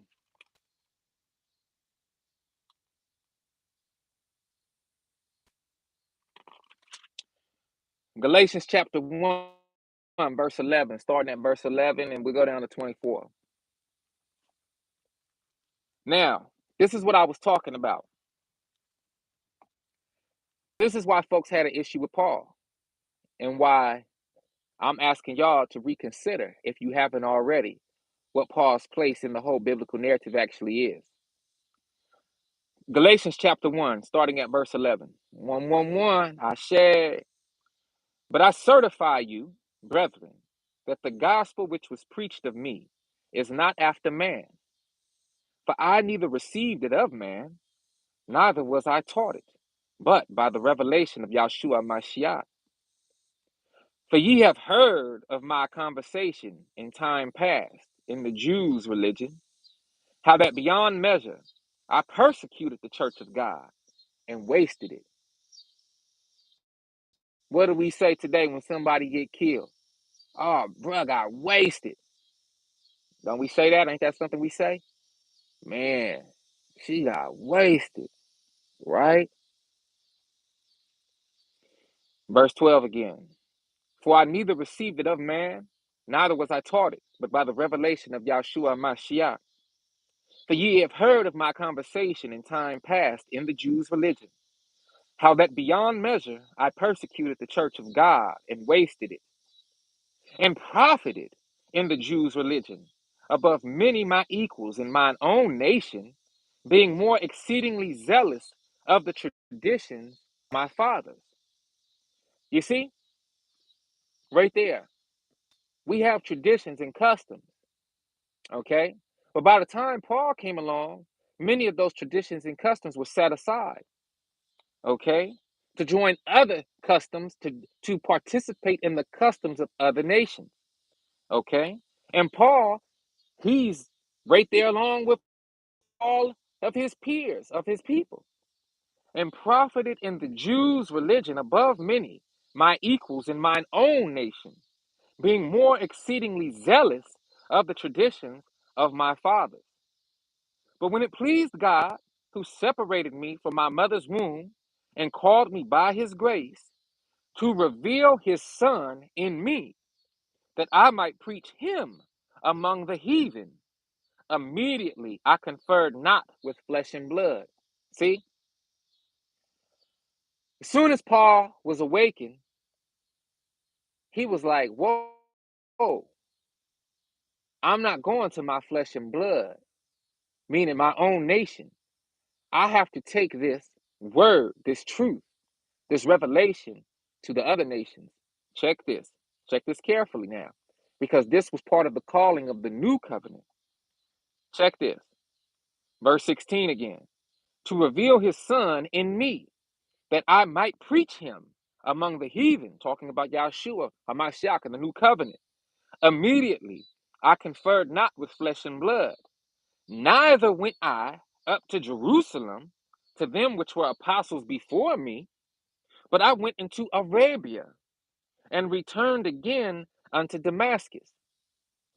Y'all see, one thing that's interesting about Paul going into Arabia is that that's where most of the Mohammedans came from, Islam. And side note, One of the reasons Islam take the Quran so serious, if you read Al-Baqarah, read the first book of Islam, of the Quran, and you'll see that book, Al-Baqarah, the cow, is dedicated to the children of Israel. Okay? So in like a contextual timeline, we get the scriptures, we get the Torah, okay? And by the time that Muhammad comes onto the scene, the children of Israel is pretty much lost in the sauce, rocking with other nations, forgetting our nation. But the Islamic people, the children of Ishmael, who are still Hebrews, they're like, yo, we got to take our father Abraham's grace and the fact that we are blood descendants of Hebrews as well. And somebody has to hold on strong. Somebody has to hold the law, statutes, and commands. Somebody has to do it now. It wasn't given to us originally. We, the Israelites, cousins, the Ishmaelites, right? We're their cousins. But if don't nobody hold on to this word, then it's gonna get lost. So we gotta hold on to it. And that's where Islam comes in. That's where the Quran comes in. The issue with modern day Islamists, though, is that they've gotten so secure in thinking that, okay, the law, statutes, and commands are theirs to present to the world, that they like, hey, we're not waking up the Israelites. And even in the Quran, it tells them not to wake up the Israelites. In the Quran, it tells them, hey, if the Most High, Allah, they say, is the one who is going to wake up the Israelites again. That's not our job. We just have to hold on to the word. So that's the mindset in a nutshell of how even Islamists see modern day Israelites, okay, in their job, what their job is to maintain the Quran. That's why they are fight and kill behind that Quran. There was a point in time when we would fight and kill behind the Torah. But right now, we are not on that frequency because we've been lost. We've been stupefied. We've been made dumb as a whole. Okay, we still don't know who we are. But the Islamists know that they are primarily children of Ishmael. You see what I'm saying? So that's the difference. Let's keep going down. Um, verse 17. Neither went I up to Jerusalem to them which were apostles before me, but I went into Arabia and returned again into Damascus. Then after 3 years, I went up to Jerusalem to see Peter and abode with him 15 days. Okay. Now, a cross reference to that, excuse me, is the book of Ezekiel, chapter 37, verse 21. Okay. So y'all could check that out. Also, Acts chapter 9, verse 2. Okay. But other of the apostles saw I none, save James, Yahshua's brother. Now the things which I write unto you, behold, before God, I lie not. Afterwards, I came into the regions of Syria and Cilicia. Now you have to remember, Syria and Cilicia had a large Canaanite population, okay? A large and also a large Hebrew population, okay? And that is where a lot of Baal worship took place. And that is also where Asherah was worshipped, okay? And revered, I should say, okay? Now, I got into a video on this subject before. Politically speaking, why did Yahuwah, why did he send the children of Israel into Canaan? Okay, these are questions for a different study, but I want to put that on your mind. And I talk about this in another video, one of my early videos on this channel. Okay, so if you're interested in that, you could go down and scroll down the video section and look for that. But maybe I'll do another study again on that. That has everything to do with the Ugaritic text. Okay, Ugaritic text, and I've asked y'all to go look at the Ugaritic texts so that you can get more full idea on the political nature of the time. Okay. Side note: we got slang today, right? Like we say, "Wow, listen to that music," right? But I'm from the Bay, the home of the slang, right? So if I say something like, "Man, that's a slap right there," that's a slap right there. What am I talking about? Am I talking about somebody getting slapped? First of all, you know, as Israelites, we always got some slang. We always got something that's different than what the normal liturgy or the normal speech would dictate, right? So if you're not from a certain period in time and you heard slang, that slang might throw you off because you don't know the context of which the word was spoken. Just like today, we know about the word music. Oh, that music is awesome, right? If I say, oh, that music is awesome, anybody over the last 1,000 years or so would be able to hear that sentence and say, oh, he's talking about the music is marvelous. But if I use slang and I say, that thing slap right there, first of all, you're gonna be like, what's the thing? What is that? What is the thing? If somebody from over 1,000 years ago heard me say, that thing slap right there, they'd be like, first of all, what is the slang? What is the thing? And they'd be like, the thing slaps? What is it? Does it slap people? Like, what is the thing that slaps? Or somebody from the future who don't know about the slang, if they came back and was like, what is the thing that slaps? It's going to be a big discussion and people will literally fight over that. I guarantee you. People will be fighting nonstop about what the thing that slaps is. Meanwhile, if you in modern time, that thing slap. First of all, the key word in that sentence is slap. How it's being used. That thing slap.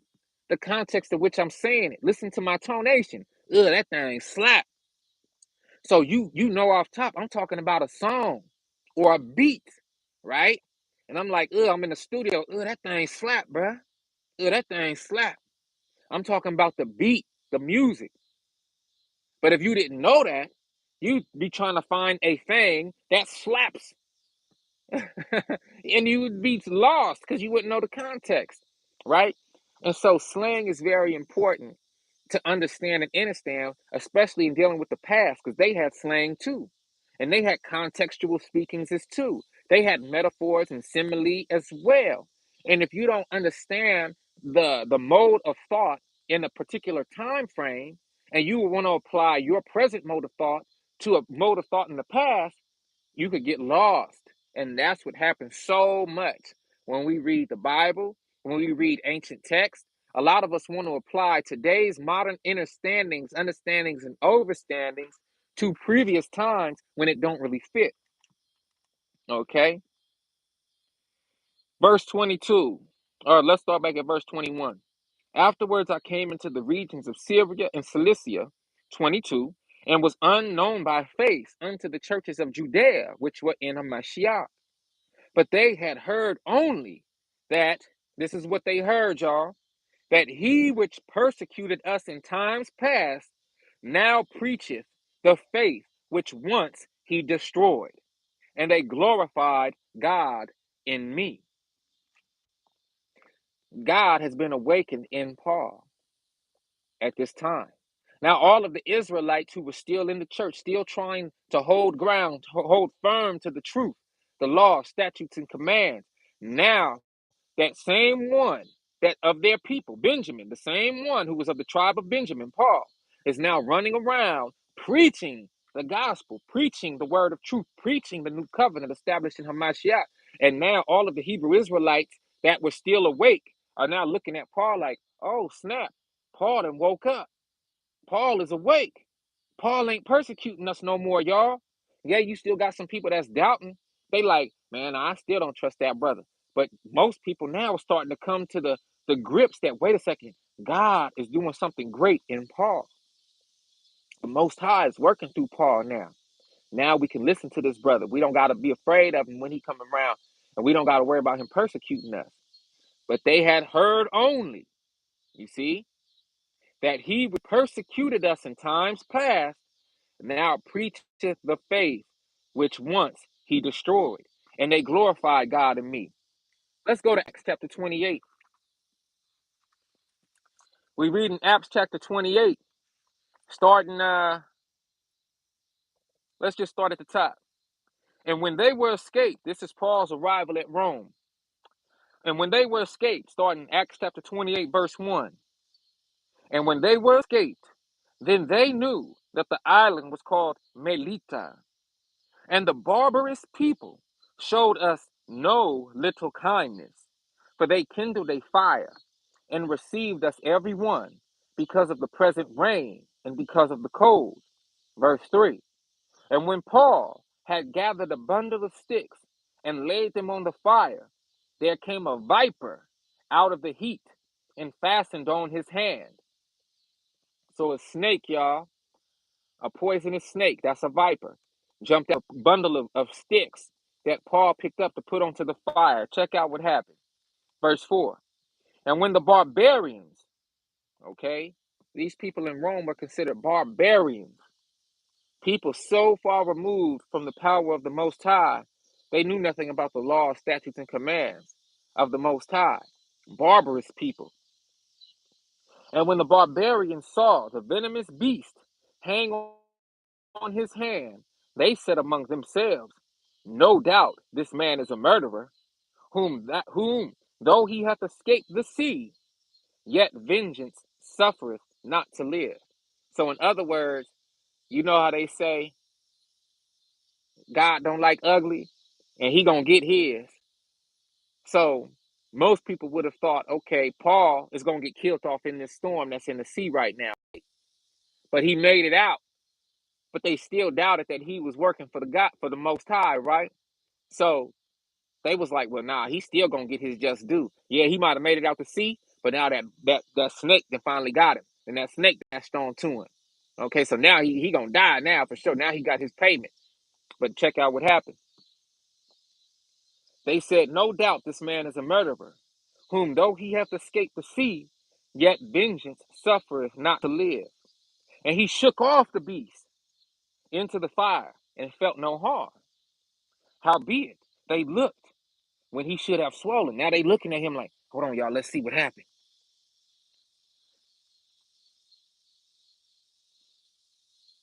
Howbeit, they looked when he should have swollen or fallen down dead suddenly. But after they had looked a great while and saw no harm come to him, they changed their minds and said that he was a god. Now, I love that for a few reasons. I love those verses for a few reasons. One, that last verse, but they said he was a god. Woo, woo. The Spirit of God is flowing through him now, right? The Spirit of God is working and awakened in Paul now, right? Now Paul has returned to his placement, right? Paul has returned, right? He's woken up. He's woken up to his true essence, to who he is, right? Hold on. I'm gonna keep on going. You know what? Let me stay in Acts real quick. Because I didn't know I was gonna cross-reference this, but I'm about to cross. I think y'all know what I'm gonna cross-reference. Okay? But he shook off the beast into the fire and felt no harm. Howbeit, they looked when he should have swollen or fallen down dead suddenly. But after they had looked a great while and saw no harm come to him, they changed their minds and said that he was a god. Verse 7 of Acts chapter 28. In the same quarters were possessions of the chief man of the island, whose name was Publius, who received us and lodged us 3 days courteously. And it came to pass that the father of Publius lay sick of a fever and of a bloody flux, to whom Paul entered in and prayed and laid his hands on him and healed him. So when this was done, others also, which had diseases in the island, came and were healed, who also honored us with many honors. And when we departed, they laded us with such things as were necessary.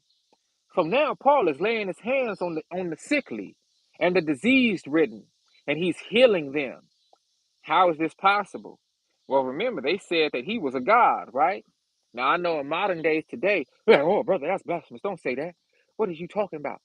Yahshua even told us that we were gods. That is in the old covenant, established firmly in the book of Psalm chapter 28. Now I didn't know I was gonna touch on this, but this is once again when we wake up to the knowledge of who we are, we then wake up to the realization that we are the children of the Most High. If the Most High, I don't know if y'all ready for this. I think y'all ready for this. The Most High is the Almighty, right? The Most High chose us as the children of Israel, to be the inheritance of the Most High. Why? Because the Most High was going to indwell itself within a human avatar, genetically speaking, which will be strong enough to contain within it the spirit of the Most High. Woohoo! Woohoo! Why do you think the Most High got so mad when we left the law, statutes, and commands that were established in order to keep these avatars working optimally so that the spirit of the Most High could be housed within it and reflect the light from on high back up to itself and throughout the world? Woohoo! Y'all hear me? Woohoo! Psalm chapter 82. God standeth in the congregation of the mighty. What are the mighty? The mighty are the body of Elohim. Eloi is singular in Hebrew. Elohim is plural. El is the Most High Father. El Ohim, the powers of El. The consortium of the powers is Elohim. El being the chief of the Elohim. Uh-oh. Uh-oh. I hope y'all hear me. I hope y'all hear me. See, this is the thing about sharing and teaching, real quick. Side note, the teacher or the sharer, if smart and studious, will do the due diligence needed to present a lesson or to share a subject matter. But that doesn't necessarily mean the listener, student, or receiver of that message has done the same studious work and the same study, the same due diligence. That is why when a professor of math goes into a classroom of first graders and has the job or objective to teach these children 2 plus 2 equals 4, the professor does not begin teaching a plus b square, a squared plus b squared equals c squared. That professor isn't going to teach algebra to a student, to a classroom of first graders, even though the professor has done the due diligence to learn the methods and formulas of algebra, trigonometry, calculus, geometry, that 2 plus 2 is based on. Are y'all hearing me? There has to come a time, though, when that professor introduces those different mathematical nuances to his or her classroom in order to prepare the mind for what's to come. Okay? Even if the classroom is not ready yet. But when I do what I do and I'm sharing these lessons on this channel, I'm moved with the spirit. And I have to go as I'm speaking wherever the Most High guides me. I didn't know I was going to necessarily be talking about Psalm chapter 82, but it's in context with this lesson. God standeth in the congregation of the mighty. He judgeth among the gods. Uh-oh, but I thought it was only one God. This is one thing that hit me. How is it only one God and God tell you, I'm a jealous God, right? Jealous of what? Jealous of what? Brothers know. You out with your old lady, and if you, I hope you're not a jealous brother like that. But you out with your old lady, and it's a bunch of other brothers around, right? You gonna say, hey, don't be looking at nobody else. Who you looking at, right? Don't be giving nobody no eye contact. Who you looking at, right? Because it's other dudes around. When you by yourself walking through the park, you ain't gotta say that, right? When she looking at the trees, what you jealous of the tree? She looking at the flower, but you jealous of the flower? The flower ain't gonna steal your old lady, but it's another brother who might, right? Right, right. So you like, hey, you stop all that. You stop that. I'm watching you, right? Well, that's what the Most High talking about too. Hey. You don't be giving your glory and your praise to no other gods, right? You deal with me. I'm the one who rocking with you, so you rock with me, right? I'm not making this up. God standeth in the congregation of the mighty. He judgeth among the gods.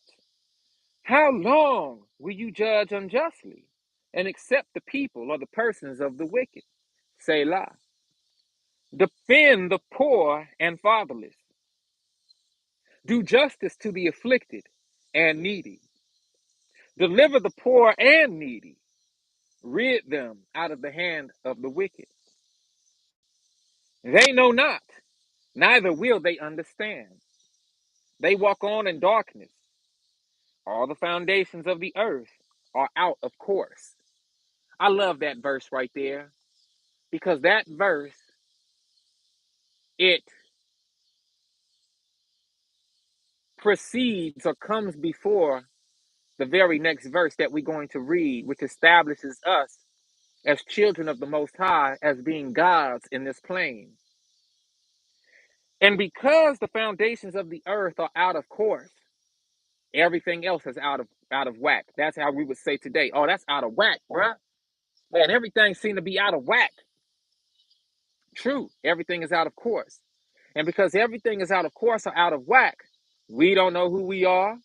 Therefore, the world doesn't know who we are or knows who we are, but is stepping on us as if they don't know who we are because we don't know who we are. And as long as we don't know who we are, we're going to be chasing after the world as opposed to chasing after and standing strong in what we were called to originally, right? Which is to be stewards of the truth, of the Most High's truth here in this plane. That's why verse 5 of chapter 82 in Psalm says, they know not, neither will they understand. They walk on in darkness. This is why today we don't know that we are gods, little gods and goddesses, little gods and goddesses, children of the Most High. If a lion and a lioness have a baby, what is that lion and lioness? It's a baby lion. If a giraffe and a giraffe get together and have a baby, what is that? Is it a baby goose? No, it's a baby giraffe.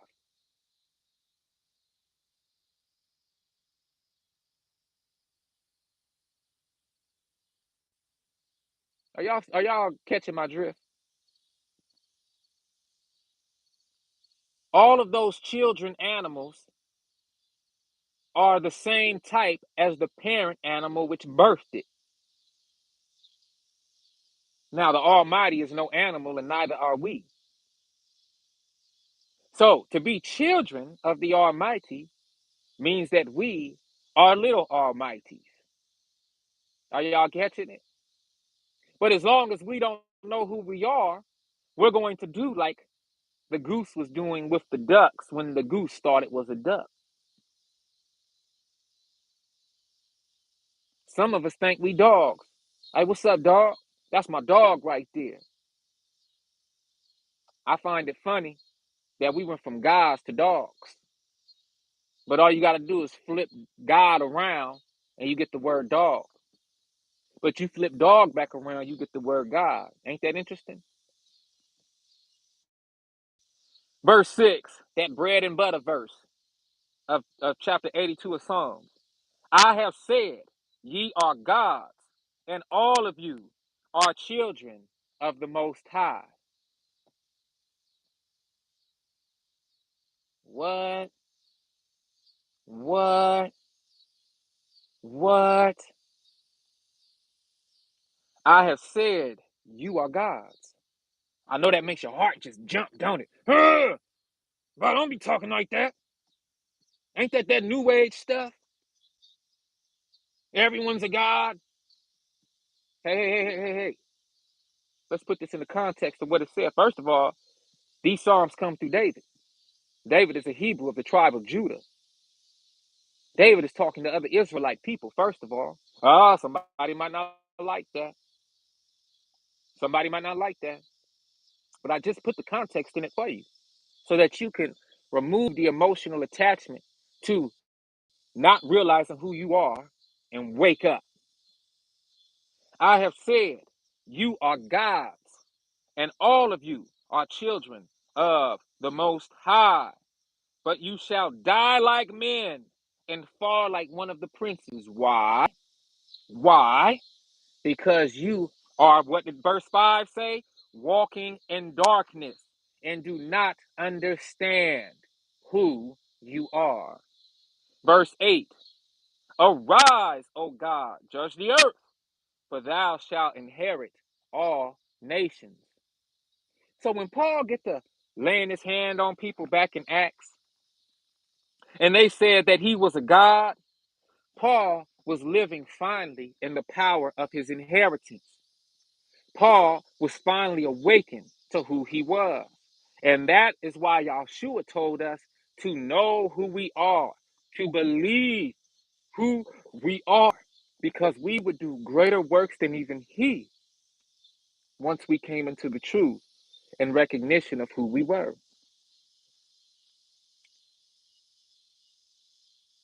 Let's go into Hebrews chapter 8 real quick.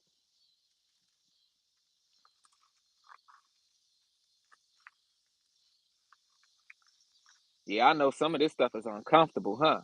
But that's why it's important to read the whole Bible, y'all.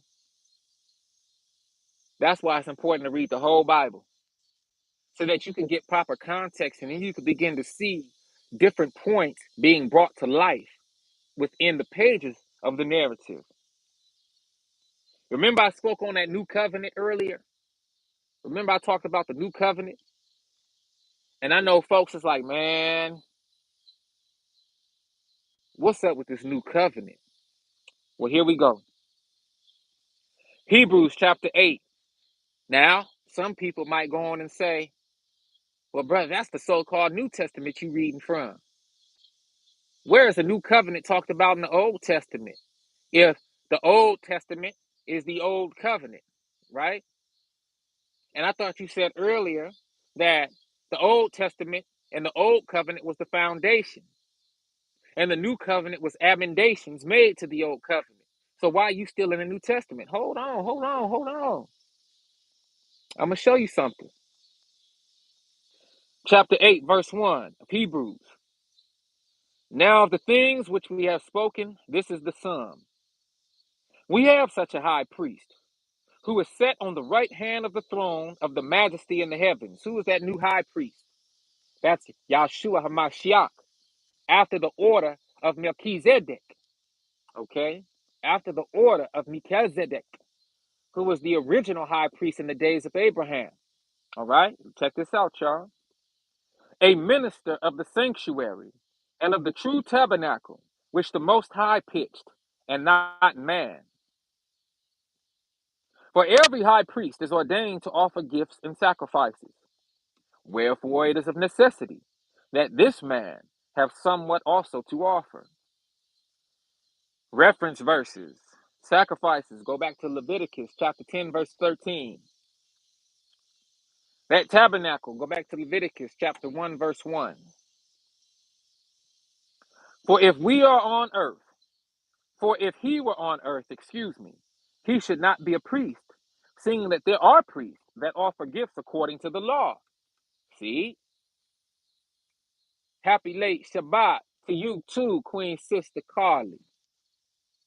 You're right on time. We just talking about Paul, and we talking about the truth about Paul. And we talking about how Paul is somewhat of a interesting character in this biblical text. And there are many in the Hebrew community, Israelite community, who don't like Paul and would say, leave Paul alone. But your brother, true Jew, is sitting here saying, nah, nah, nah, we rocking with Paul. And it's a very special reason we rocking with Paul, because Paul is a picture of most of us. Okay? Paul is a picture of most of us who refused to know who we was, who refused to stand in the truth of being a Hebrew Israelite, and was one day awakened to the truth of who we were, and then felt that zeal of the Most High to have to do the work of the Most High to gain lost ground and to help wake up the rest of those who was lost. Okay, so Paul is just like most of us. If we hate Paul, we hate ourselves. All right. So, verse 4 of chapter 8, Hebrews.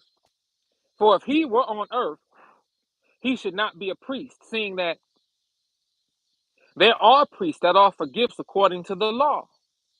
People like to say Paul was telling us to leave the law alone. No, he wasn't. Paul was just putting proper context of the law as pertaining to the new covenant. Dun dun dun.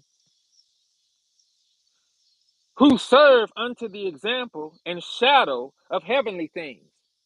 You see, the old covenant was to serve as a shadow of the new covenant, meaning it was to highlight all of the characteristics and attributes of what was to come. As Moses was admonished of God when he was about to make the tabernacle.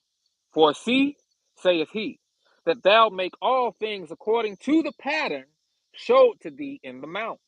See, everything is pattern like. Just as though the covenant, the old covenant, is a pattern or shadow of the new covenant, Paul is a shadow, a pattern of us here, okay? And today, who don't know who we are. But now hath he obtained a more excellent ministry, by how much also he is the mediator of a better covenant, which was established upon better promises. Remember, I talked about the amendation of the old covenant into the new? How when you have the old covenant, sometimes there needs to be some points that are changed up a little bit so that there can be a different set of establishments taking place. The old covenant was the foundation. The new covenant includes the foundation, but adds on to it because times change.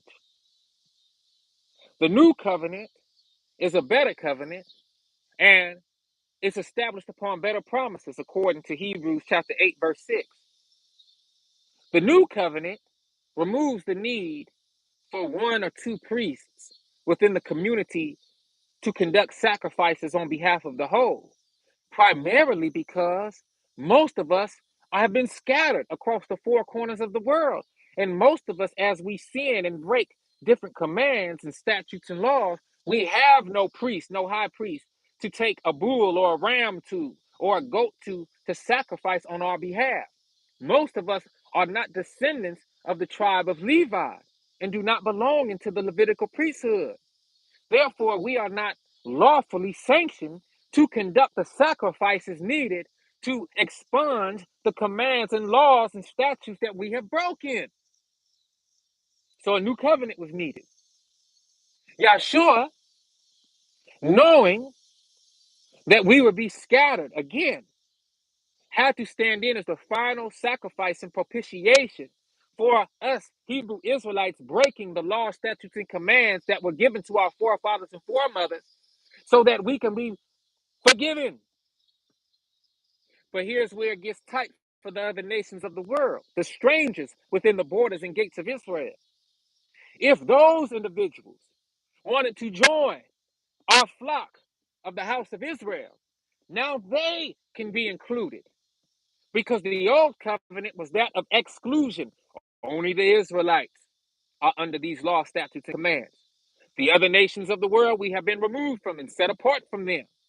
And now you have been given your own statutes and commands, your own king. But when our forefathers and foremothers said, forget all them statutes and commands and forget all that, what happened? We were scattered, but we were still the children of the promise. We were still the children of Israel. Now we have a new covenant, but because we've been scattered and we have been put within the other nations of the world, when we awaken, there will be other nations of the world who see us awakening and inquire about that awakening and see the grace and mercy of the Most High and want grace and mercy over their own lives because now they see the way that they was moving in their nation is wrong. Hello, I hope I'm talking to somebody. And the Most High was not nasty to those other nations and said, okay, you can join and cleave unto the house of Israel as well. But you have to know that my word and my established new covenant must be made aware to all of the children of Israel across the four corners of the world. And it must go on, that word and that truth must be preached unto the lost sheep of the house of Israel first before you think other nations that you're going to be brought back in or brought in to my people's ranks and back into the nation and the new kingdom that I establish on this earth. I hope y'all hearing me. You want proof of what I just said? Let's keep going. Verse 7 of chapter 8 of Hebrews. For if that first covenant had been faultless, then should no place have been sought for the second. If the first covenant was perfect, then there wouldn't be no need for the second covenant to be established through Hamashiach. Check this out, y'all. For finding fault with them, he saith, Behold, the days come, saith the Most High, when I will make a new covenant with the house of Israel and with the house of Judah. The house of Israel, northern kingdom, and the house of Judah, southern kingdom, were the original receivers of the law given to Moses on behalf of the Most High to the children of Israel. I hope y'all is hearing this word.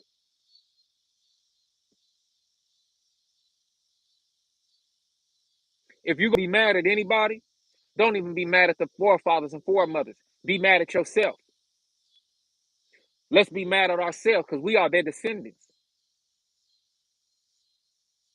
And until we all wake up on a whole, please know that our people on a whole is still going to be oppressed, still going to be downtrodden, still going to be the tail and not the hell, still going to buy and not sell, still going to be in debt. All of those things that Deuteronomy 28 tells us will be the curses of the children of Israel if we didn't stand strong in the truth. We are still going to be self-victimized. In this case, we'd have made ourselves the victims by walking away from the Most High. But let me tell y'all something. I'm going to tell y'all what the word told me. For if that first covenant had been faultless, then should no place have been sought for the second. For finding fault with them, he saith, Behold, the days come, saith the Most High, when I will make a new covenant with the house of Israel and with the house of Judah, not according to the covenant that I made with their fathers in the day when I took them by the hand to lead them out of the land of Egypt, because they continued not in my covenant, and I regarded them not, saith the Most High. Y'all see? The Most High guided us out of Kemet, guided us out of Mitzrayim, and established the original covenant with us. But what happened with our forefathers and foremothers? They continued not in that original covenant.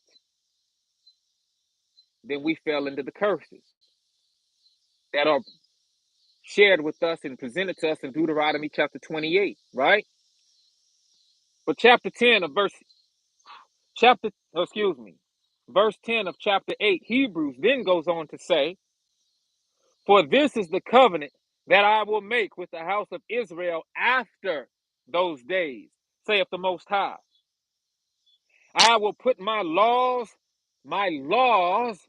into their mind and write them in their hearts, and I will be to them a God, and they shall be to me a people, and they shall not teach every man his neighbor, and every man his brother, saying, Know the Most High, for all shall know me, from the least to the greatest. For I will be merciful to their unrighteousness, and their sins and their iniquities will I remember no more. In that he saith, A new covenant he hath made, the first old. Now that which decayeth and waxeth old is ready to vanish away. You see that? Verse 1 of chapter 9. Then verily the first covenant had also ordinances of divine service and a worldly sanctuary. For there was a tabernacle made the first, wherein was the candlestick and the table and the showbread, which is called the sanctuary. And after the second veil, the tabernacle, which is called the holiest of all. Okay? So you read down into chapter 9, and you begin to see that the first covenant was a shadow. It was to a precursor to the second covenant. It was like I said, the foundation, but it was also a testing of the waters to make sure that the children of Israel could abide by those divine laws, statutes, and ordinances and live within them. Now, you have some who will say, well, brother, that's in Hebrews. Well, let's go on to Jeremiah chapter 31. Jeremiah chapter 31, verses 30 through 35.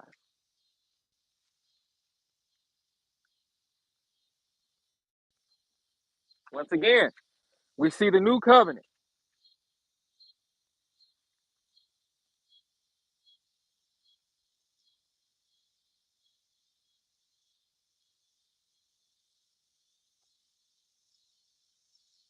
Let's start at verse 29 of Jeremiah chapter 30, 31.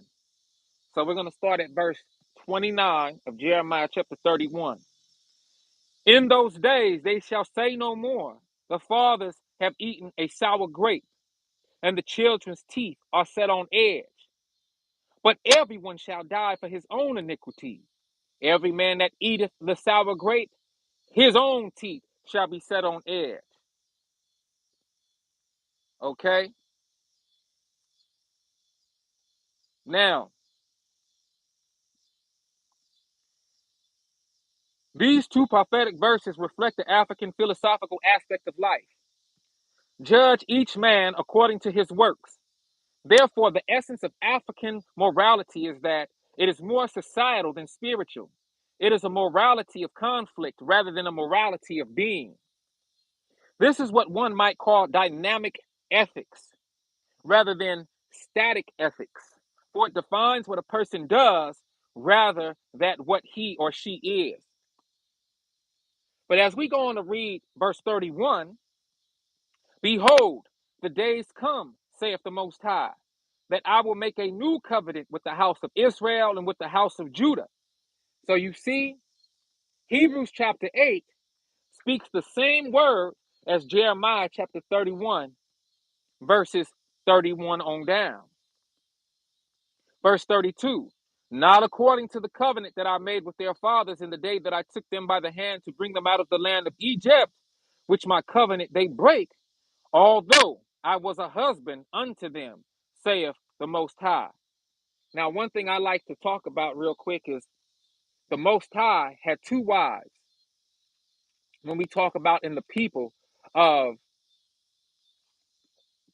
the nation of Israel, the northern kingdom, and the southern kingdom of Judah. On earth, those kingdoms were the wives of the Most High. That's why he says, although I was a husband unto them, saith the Most High. But this shall be the covenant that I will make with the house of Israel. After those days, saith the Most High, I will put my law in their inward parts and write it in their hearts, and I will be their God, and they shall be my people. And they shall teach no more every man his neighbor and every man his brother, saying, know the Most High, for they shall all know me, from the least of them unto the greatest of them, saith the Most High. For I will forgive their iniquity, and I will remember their sin no more.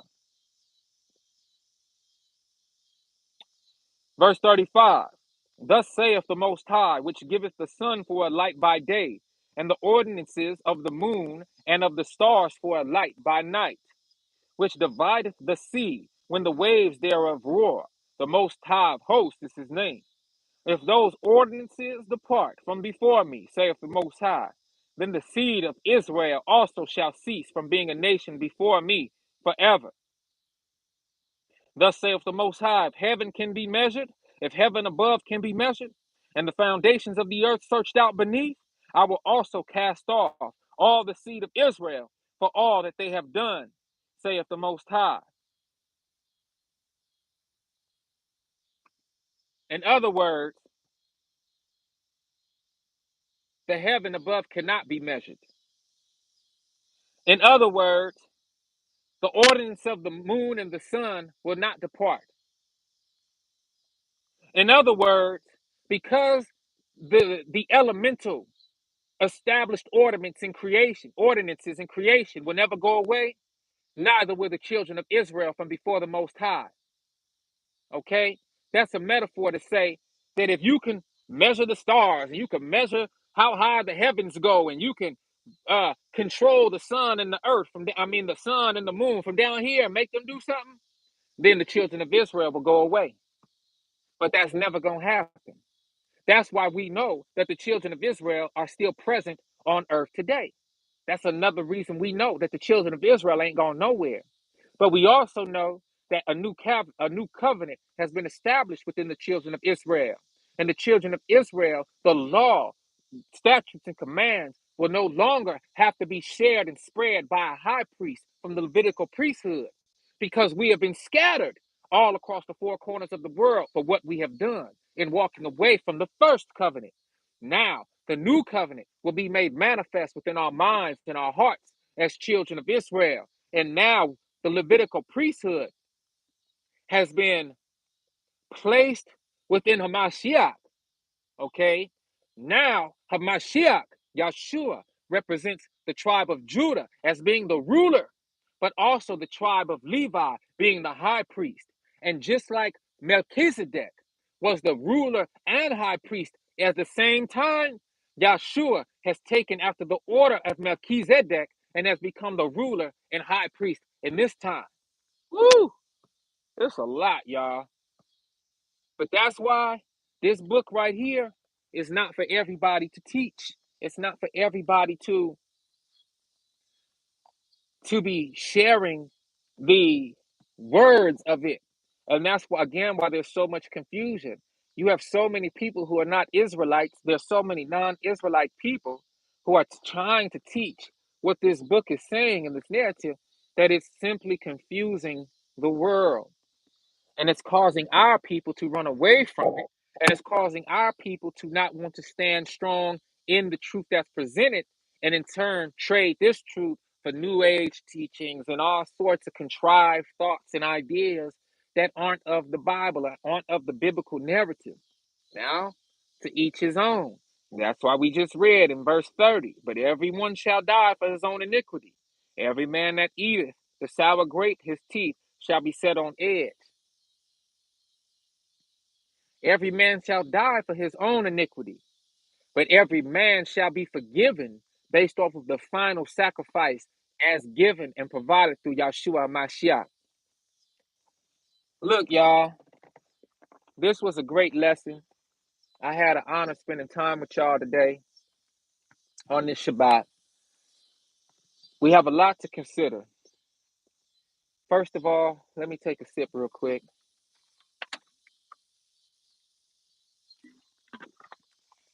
Excuse me. We have to remember that the whole Bible, the whole book, is good for edification, is good for study, the entire book. Then we have to remember that we must compare scripture with scripture. Okay? Then we have to remember the context of the different timelines in which these words were spoken. We don't want to get ahead of ourselves too much in jumping the gun in what might appear to be one thing in the word and then going to another and not going to another part of that same book and pulling from it. We have to remember that there are many books that are being presented to us that are referenced within the Bible, many scrolls that were taken out and not placed in the canon of the Catholic Church. First of all, y'all leave that canon alone. Leave that alone. The Catholic Church is of the devil. So leave that whole idea of canon alone. Instead, ask the Most High. I was just going to speak on the book of Enoch. For instance, the book of Enoch, the scrolls of Enoch, Enoch himself is referenced to by many of the prophets throughout the Bible. Okay? Hold on real quick. Oh, my bad, y'all. I was trying to see something. All right, let's see if we get some light. My bad, y'all, but we about to wrap this up because the sun going down. I think it speaks about more of the supernatural things that they took out. Yes, you see, the book of Enoch speaks on all of those hidden supernatural forces that are in this realm, as well as the so-called Anunnaki or the fallen ones who went into children, the women of men who went into our ancestors, and ancestors had these children. Yes, the Watchers are the Anunnaki, bruh. So that's who the Anunnaki are, the fallen ones. Okay, and but the book of Enoch talks about the giants, the Nephilim, all of these different high metaphysical conversations that would even detail that we are melanated people from the beginning all the way to this point. Yes, hybrid humans and all of that sort of thing. The book of Enoch also details the time that we would go through right now after the 70 generations is up, and those Nephilim or those demons would be released back into the world, and the nations of the world are now in they now conspire with these entities. This is where the shadow government comes from. Those little gray aliens, those are demons. Okay? So look, y'all, we have to use assertive effort in order to get to the truth. I don't blame us. I mean, to the standpoint of many of us being lost, I only blame us to the point where we have these pocket computers, and excuse me for allowing my phone to fall on y'all like that, y'all. But we have these pocket computers. They work with Will Smith. Huh. Yeah. Yeah, they work with Will Smith, all right. You right about that, brother. Yes, sir, brother King. You right about that. So this is the thing. I only get upset with us when we utilize these pocket computers in this information age for frivolous things and not enlightening ourselves to the truth. So let's just remember to stay studious. Oh, my ear pods and went out. Can y'all still hear me? Hope y'all can still hear me. But let me see. Maybe I could charge this up for a second if y'all can still hear me or not. But look, y'all, I'm about to wrap this live up. Okay, I'm about to wrap this live up though.